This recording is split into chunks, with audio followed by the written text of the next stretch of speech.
Because I know Zoltan is in San Diego, so she might be Already? traveling. He's been in San Diego, yeah. So I think the rest will be coming soon. Either today or tomorrow, I'm assuming. Right. Yeah, I hope today or tomorrow, because you don't prepare the room in the morning. I hope they thought about it. You need to access the room on Wednesday to prepare the room, to test the audio, the video. Yeah, you know what? I don't think there was any mention of that. I have no idea. I didn't think about mentioning that, because that's Maybe they are. I don't know. If they're staying at the same casino, they're probably are able to just walk down. I don't think they stay there. They're not? I don't think so. I think they Zoltan mentioned he was not staying there. Okay. Yeah, I don't know. But see, yeah, I don't. But you need to do that, right? Like, to see if it's close enough, not close enough, to ask for the last minute thing. Like, oh, I need a desk here, or I need a power strip there. That's true. Yeah, yeah, it's a good idea to do that. We need to set up tripods and the camera, check the angle, check the sound works, check the video records and everything, so that the morning you don't have to do anything. And the morning is early, so I don't know. And same thing, or maybe they intend to arrive at 5 a.m., but if the room is only open at 8:30 when they said to be open, you never know. So yeah, as far as I know, it's they should have open, like, it's already set up. I think I think it should be set up already for us, but I think we need to do it, test it. Yeah. I can go today. I cannot go. I might be able to go tomorrow, like late, like after 7. We'll see what they if say needed. Yeah. Zoltan is there. Yeah, I'll ping them just so we're aware. I need to check the video capture thing. It's on my desk. I need to test it. Okay. So 9.3 last week, we had a demo from Zadoich about the new dojo, Orchard Dojo from Lambik. Training website, nice update, visual updates, running on OrchardCore. And we were supposed to ship to 0. And I believe might ship to 0. Right on time.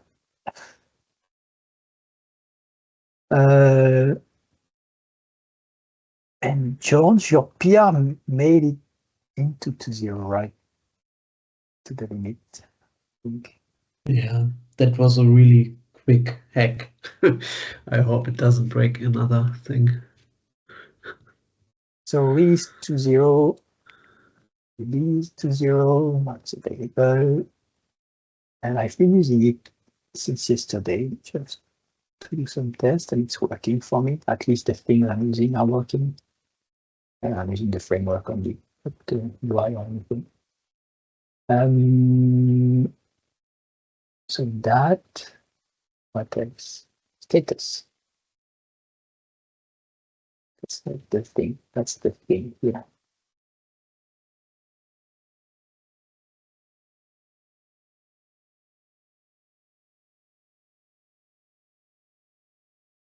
OrchardCore.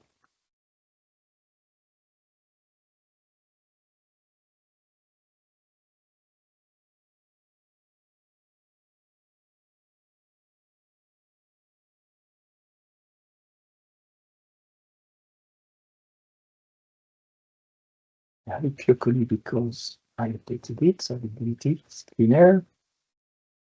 What do we have? Last week, the third there. Remove the tenant list from Canary scopes. Which area I think we looked at it. So we pushed it during the meeting and then we reached it.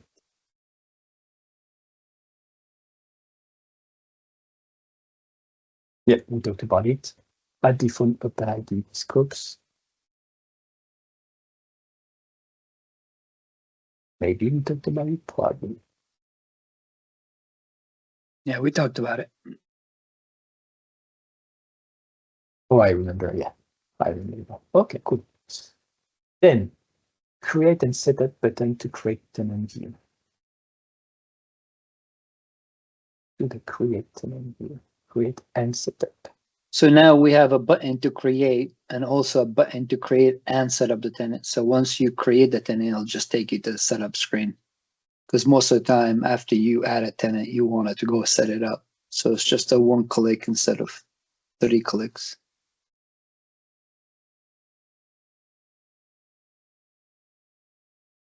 It's weird that you say action, create and set up. You could have imagined a Boolean would have been like create and set up true. But that will.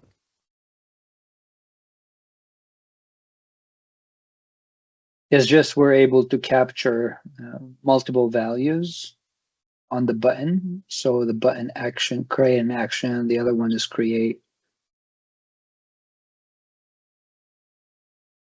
We do the same thing when we like publish and continue or publish content. Okay. Do we use a string like this or do we have an attribute instead to say? No, we use a string like that.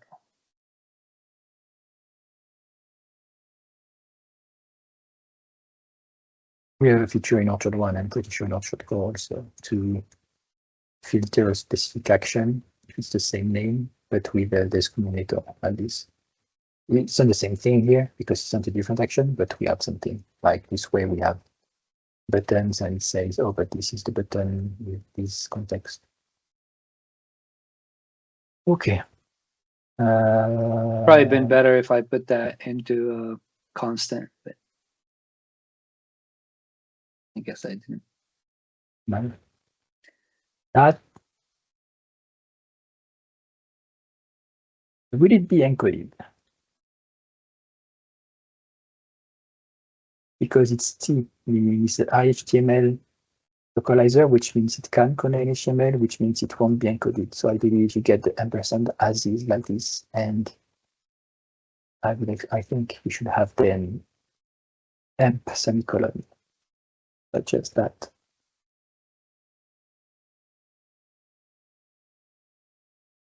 That might work by chance, but that's not correct because it's still, so it won't be encoded.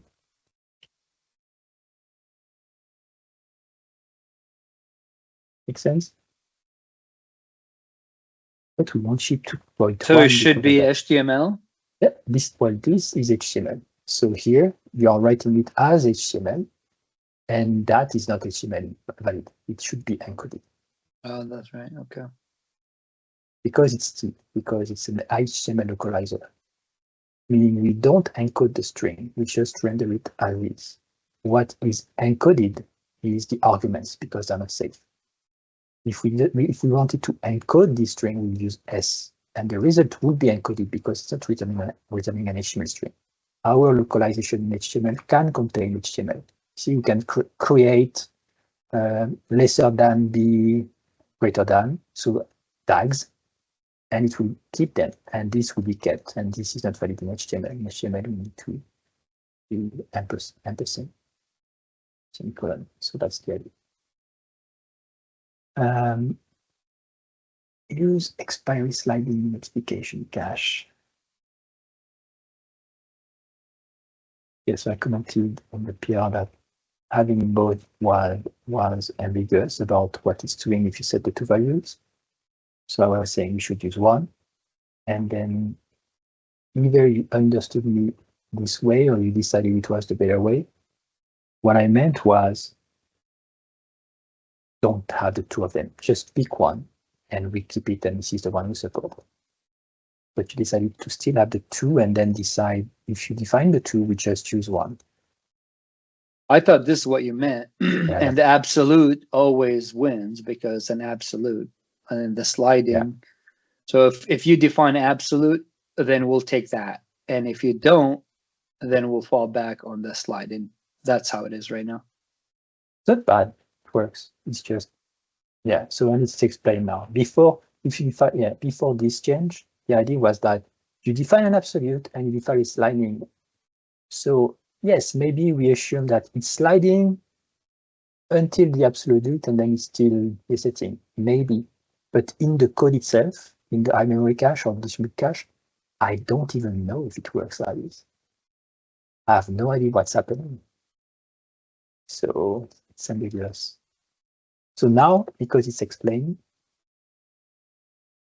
that makes sense, right? So like I understand what's happening. How to use that, just set that to 0 and then it will use it. Or set that and then wait.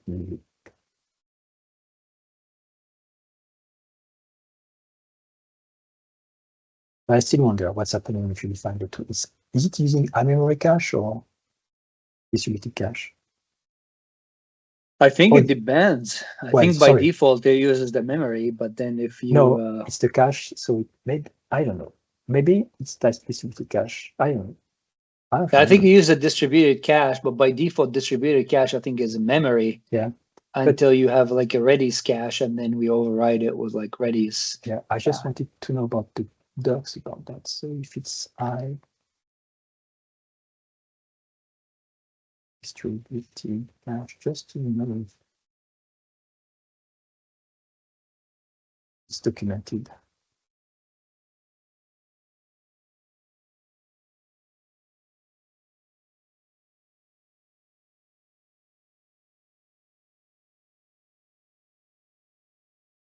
Absolute sliding. Here's also the absolute expiration. How long the cache entry can be inactive before 20 minutes. This will not extend the entry lifetime in the absolute expiration. Okay. Yeah, so it's the same thing. Well, this will not extend the entry lifetime beyond the absolute. If set, okay, so these are the same thing because if you set the 2, it will use sliding expiration. Up to the absolute. Yeah. Yes, and then it will evict and then starts again. Okay, so that would make sense. So what you did before would have worked this way, but we didn't document it this way. I didn't know what it was doing. So if we had just documented it this way, then we would have explained what it was doing. Yeah, okay. Maybe we should just fall back and do it, support both, like I had. Yeah, you could. It's not breaking technically. It's just changing, for the next version. Yeah, and there is also, you see the absolute expiration relative to now. This is actually what we have, right? Because it's in seconds. Absolute cache expiration in seconds. So implicitly, it means relative to now. But maybe what we do internally is get the local time plus that and set absolute expiration, where we could just set. Yeah, because we use the time span from seconds. Yeah, but then what do we do with the value? Do we set that one or do we compute that one? Yeah, I think it's computed. So maybe I have to look at the implementation, but I think it uses the iClock to get current UTC or current time. Okay. And we end up down the 2 of them here. Okay, good.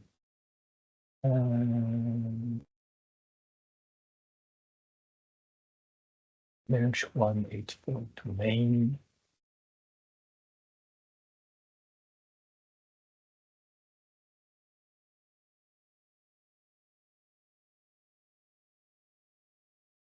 Oh, yes. And then someone somehow was testing some shape table provider to do what?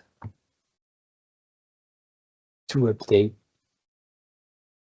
to define some alternates. And then they were not working anymore. I'm like, yeah, okay, I broke it. I broke the alternates. I broke the event. And I'm super happy because first they are using that. They were using the latest commits. Okay, we are lucky because this is the thing I merged last week. This one. And then they found a bug. They reported it. I asked, can you check these 2 commits? They checked it like in 10 minutes. So they confirmed that it was exactly the commit I pushed that broke it.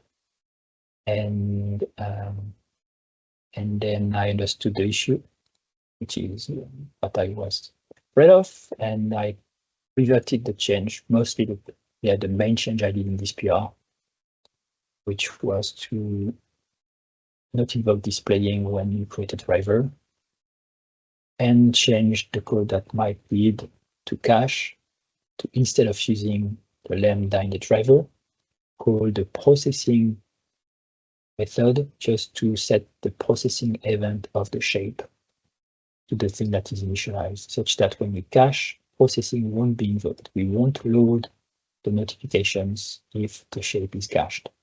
If you set a lambda like this will be executed on initialization, so even if the shape is cached later on. So probably to 0, we'll have, if I have an issue, we'll have to add a custom event to, or custom event before displaying, such that we can intercept before it's displayed. Also, because the caching today is using the displaying event, the same as this one.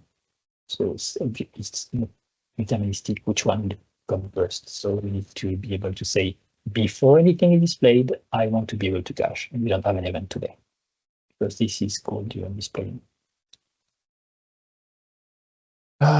Sad, but and then if we have something before displaying, but we still want to initialize a shape, we might want yet another event called initialized, not displaying, where we set the thing that we want to be run before caching or before displaying. Case matters. We don't have any example today because we don't have that. So just updated the code so it still works with the cache, but obviously processing is not obvious that, well, when we do a driver, we could just call processing all the time, but we could there. We don't want to break anything, so it's not broken. So the processing is new here. I updated the command to make it clear. Okay, where's the processing? Just refactoring.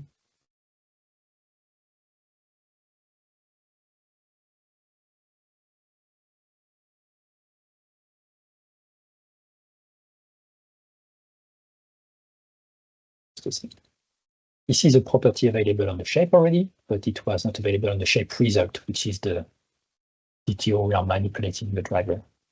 So now it's available.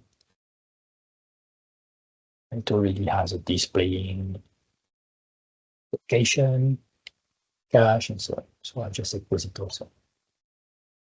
We did the test, and then add missing await keyword in shape result. Then someone else then we failed the functional test. They were broken. Awesome. And not only they were broken, but they were saying that there was concurrent access to the session, like 2 threads are accessing the same session. So the first thing I did was check if the previous commit that Mike did. No, that Mike was working, I was showing the functional test was missing an async await. And then I confirmed it was not. Then Mike and Isham pointed that on main it was broken, which meant it was something before this PR. So it was probably my PR, this one, the one I just explained here, that was missing an async await. And as I looked by my code, it was obvious which one was missing. I'll show you. From display base, not this one, default HTML display. Not this one. Shape result. No, shape method. Where is that? Confused now. Where do I code initialize? How do I code initialize?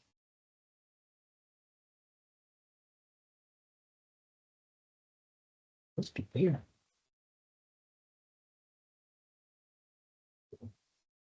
Shape result. Must be shape result. On the apply. Yes, here.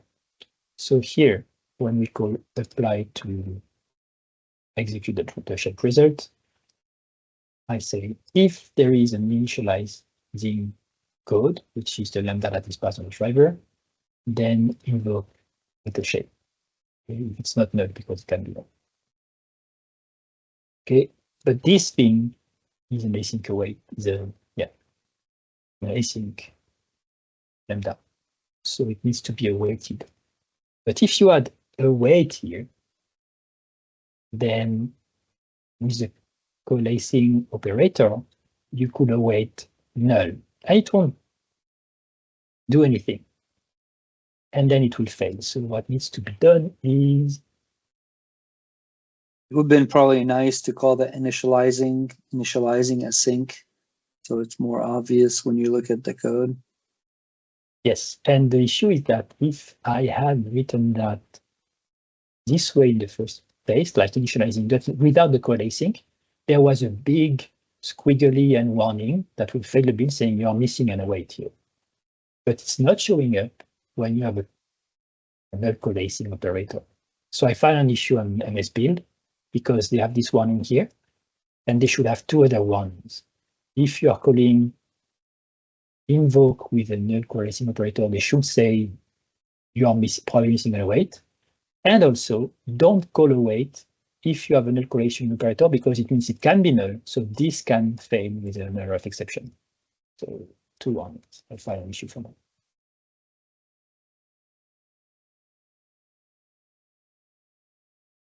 And then I checked also in the role code base if we had the same kind of thing. And there was a place where we're doing await, but on a null code async operator, which then could fail. So I did the check. So this fixed the functional test. Then this was a PR that was blocking because of the failure.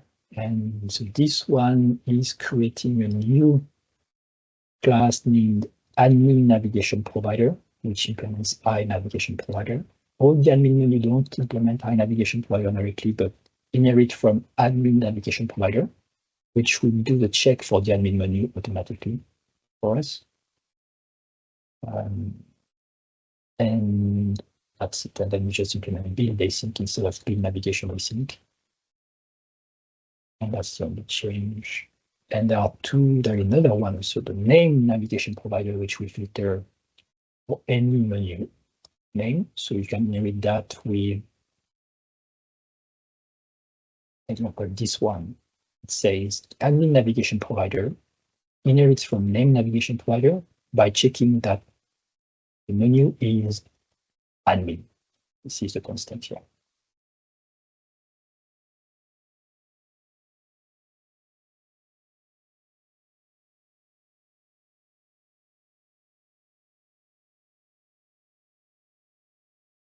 And it's explained with when you want to implement an navigation provider, these are the concrete classes or virtual classes that you can implement based on what you want to do with it.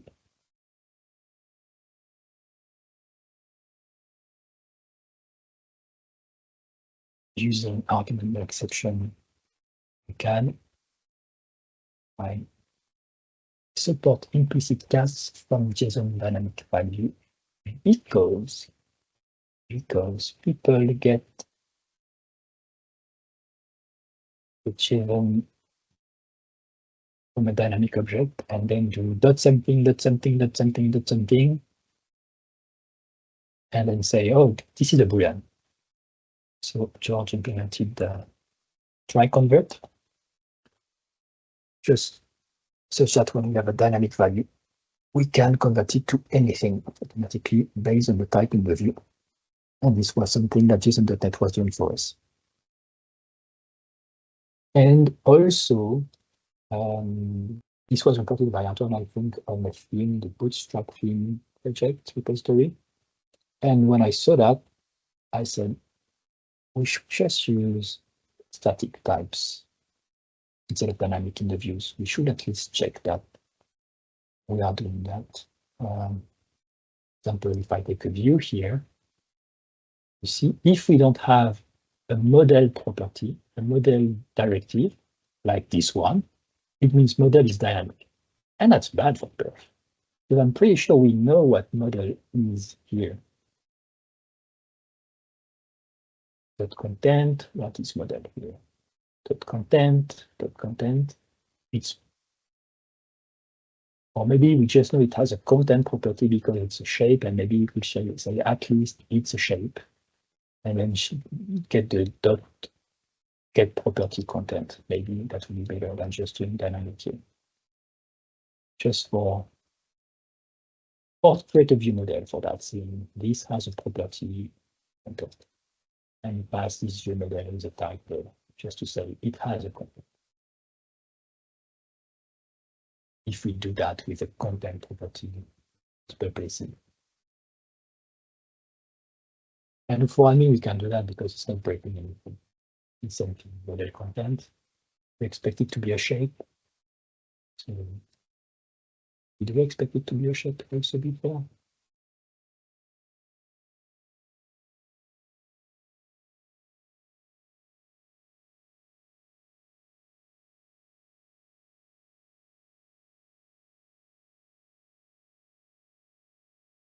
And seems weird. I'm not sure what it's doing.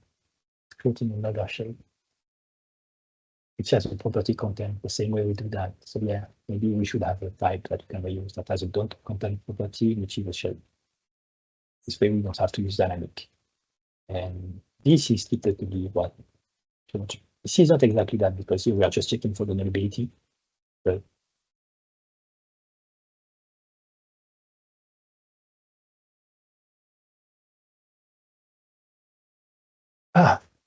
would be improved. We updating the .9 branch because with all the commits that you people did, you're adding some spaces everywhere, which now is failing on the .9 branch because it's checking the format on every build and failing on warnings and also the namespaces that are not required. Ensure correct feature is enabled for AD. So this is from a specific feature, so it should not run if the feature is not enabled. Shift release to 0 by merging this PR, updating all the templates, the versions, you get packages, documentation for 2.0. And then at one fixing a space here. It will show up in GitHub, so you don't need to re-review it. All good. Questions, comments, debates?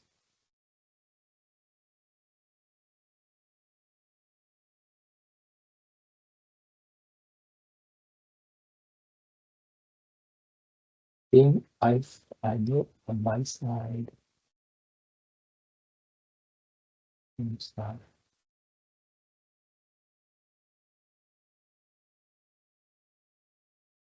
I found some issues last week.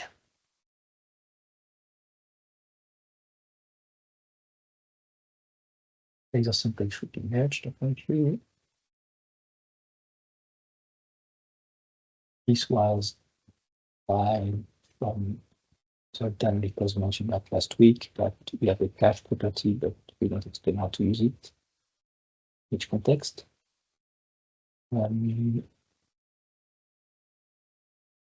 This is an old issue that we tried on Thursday, and that made sense. Refactor culture and supported culture. As I was looking at the code, how to do that during triage.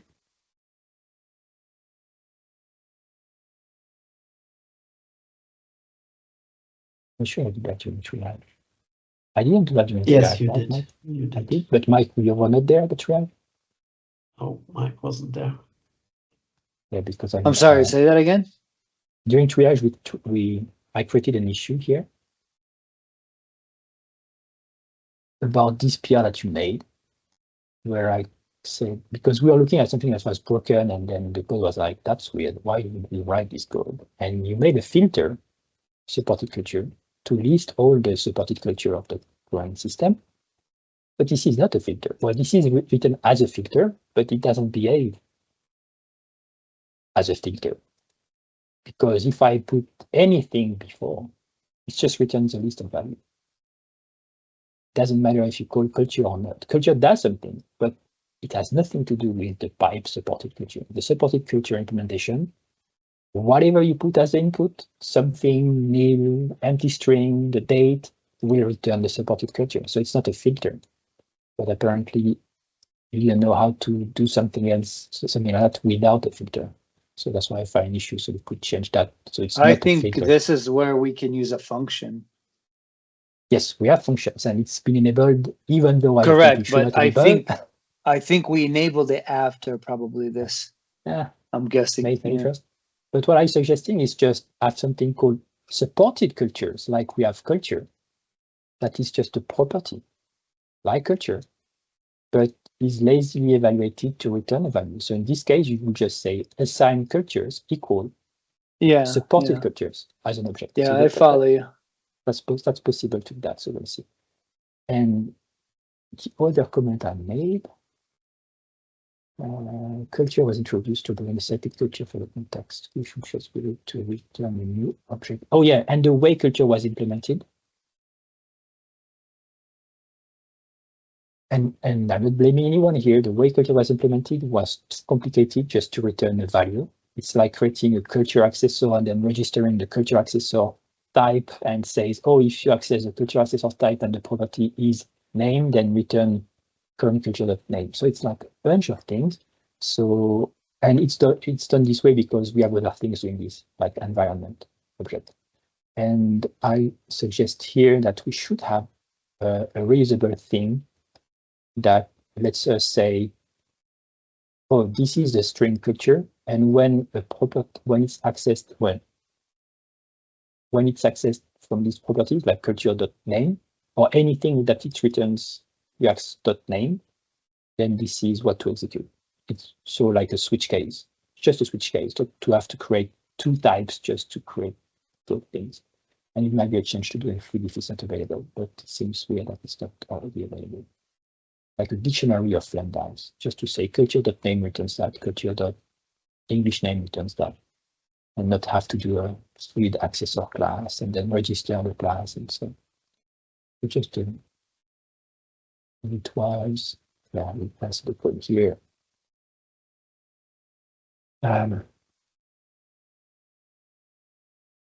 See, you just added three properties. The thing, but if we look at how it works,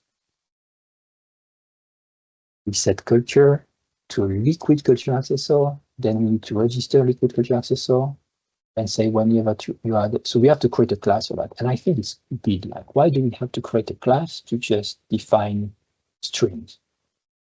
We should just have to say when you say culture, then instead of setting an object value to a new instance, we should just say it's like a dynamic dictionary resolution value, whatever it's called. And then we pass this switch here. And then, okay, culture.something invokes this switch. We don't have to register the type and dynamically intercept the property. I think we need to do something in free to do that. And we do that also for environment and for other things. So yeah, we'll simplify that. It's totally verified.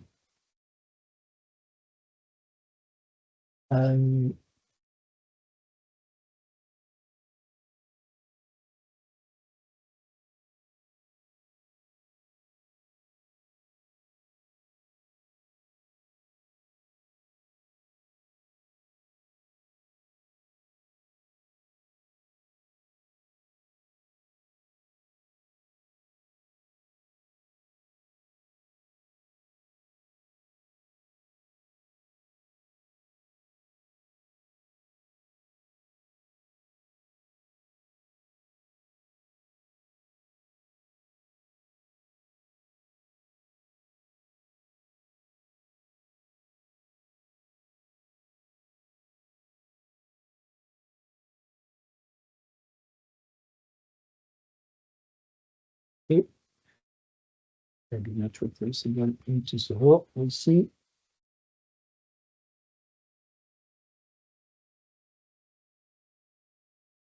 Works, and this one, I was looking at the code, I'm like, oh boy. In shapes, we have so many things to improve. Placement info, we parse the tab group alternates every time we access a placement info, and these things, they are just static strings. We could cache the parsing and say, oh, let's cache the placement info based on this string. So we don't have to parse it and create new placement info instances every time we render something. And everything has a placement info. It's crazy. I'm not sure how big of a change it will be, but lots of applications. Shape descriptor uses collections that might be empty. So we need, yeah, most of the time they are empty. So you need to check if they are empty instead of just iterating on them all the time. And a bit, I don't know, cache the collections also. Alternate collections, so that also content par display driver. Every time we render a driver, we create lots of alternates. For shape type part names, it's crazy how many alternates we create. I think we already also had new ones last week in PR. And these, they should be constant per content part type or type par definition.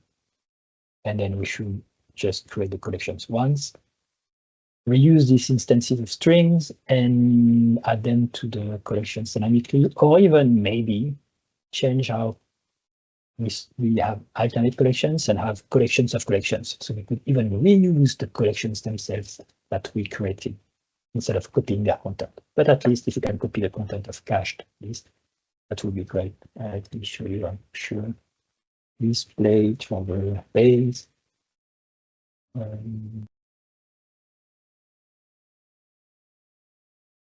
one. Probably others have the same thing. Equal. So here, when we call factory of a shape result, so whenever we return a shape result, so whenever we do display async, edit async, update async from a driver, in the end, the initialize method is calling into factory here. So it says, okay, give me a shape result, and it will give a shape result to which it will add alternates. So it says there is an event displaying when you are about to display this shape. Before that, here are all the alternates you need to create. So it's creating an array, it's creating an array here with a new string, it's creating an array with a new string, and then it's adding a new string, and then for each display type, it's adding 2 new strings, and then, or if it's a name part, then 2 more strings. Then if it has a display mode, another string, and so on. And here you see again and again and again. So we have stereotype, display type, part type, shape type, all, you see, crazy, right? So all this, so here we might have like, I don't know, 15 maybe new strings when we render one shape. And when we are in the admin, I bet we have a few shapes, like 10, 100. Every menu item is a shape. Every part is a shape here, so it's great. So I'm guessing during the conference, you're going to show an improved version of this? I could. All right. I could. Maybe. You're on. It's a challenge. No, it's in one of my options. I haven't worked on this part yet, but I'm wondering if it should be part of the talk or an hackathon subject, like implement that, because it shouldn't be that hard. I have some ideas. Just spend time improving shapes. At least to measure that. That would be. At least I want to show if there is a cost and what's the cost and if it's worth improving. But when I see that, it's an easy save, right? So many strings allocated on every render. It's just just mostly on the back end because we don't use a lot of display on the front end. And we do, like for blogs and everything. It depends on how you build your website. But if you use shapes, yes, it will be there. If you don't use shapes on the front end, it doesn't matter. Yeah, I think we heavily use shapes everywhere. So I think the better we have, I think we'll see significant, especially the contents, it's all shapes. And whenever you look for alternates of add, content fields do the same thing. So every field also has a list of alternates. You see, it's crazy, but we build these strings every time. But technically, for a field attached to a part attached to a type, there is a well-known list of values. So instead of building it of every render, we could say, let's cache them. Even if it's like with a sliding expiration, if we want to expire it, if we don't want to store it for all the time, lifetime of the application. So to me, it's almost crazy. And that content item, same thing, a content item, when you render it, it has a list of things, and then we have all these other extensions that will add more alternates. So bar driver, display manager adds the standard ones.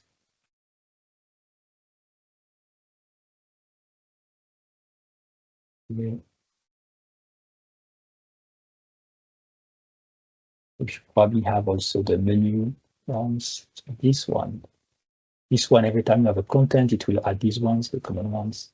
Same thing, this one could be cached because this thing will just vary by, oh no, you see, this one will vary by the ID. So maybe we don't want to cache this one. Or yeah, that might be it. We won't want to do in this case. Look at that, menu shapes. Menu shapes, all these alternates every time you render the menu. Fortunately, we cache the menu. But same thing here. Oh, I don't know. Yeah, because we cache it, at least it's saved. That might be okay. Every menu item, everything. So menu, navigation, pagers, all these things. Taxonomies. This could be cached also. Based on the version of the content item, because we could have the version of the content item. Refresh it. Okay, well, I'm looking at it, there are even more than what I thought. So yeah, so I found an issue about all the things I saw. I'm looking at different pieces of code. Cool.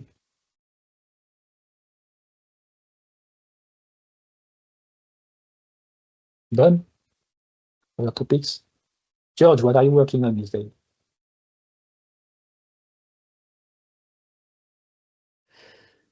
Nothing special. Need to find more ideas. Looks like he needs something to do. Oh, I was looking at share scope this morning. I saw 4 using async in a trace. I'm like, that's weird.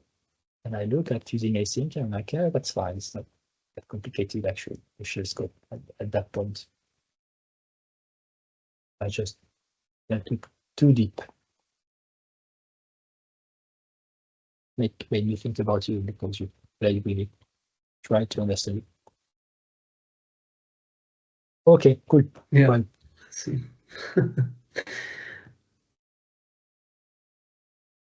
Oh, no triage on Thursday because there is a conference. Are you streaming the conference live? No way. We are trying to record it. We are trying to record it. So there is no way you can stream it. Then I will wait for the recording. First, it's too hard. Second, it's not worth it. I understand. To have it live. But just for me. If it's recorded, you can watch it. Like if it's, because even if it was live, there would be 2 people watching it live. So hey, it's an incentive of being here. So maybe next time also plan to come here. I will try to, yeah. I'm looking forward for the recording. It won't be interesting. No, it's nice to see you guys. Okay, thanks everyone. See you on Thursday for half of you, and next Tuesday for the other half. See you. Right. Have a nice conference. Bye-bye, guys. Thank you. See you guys.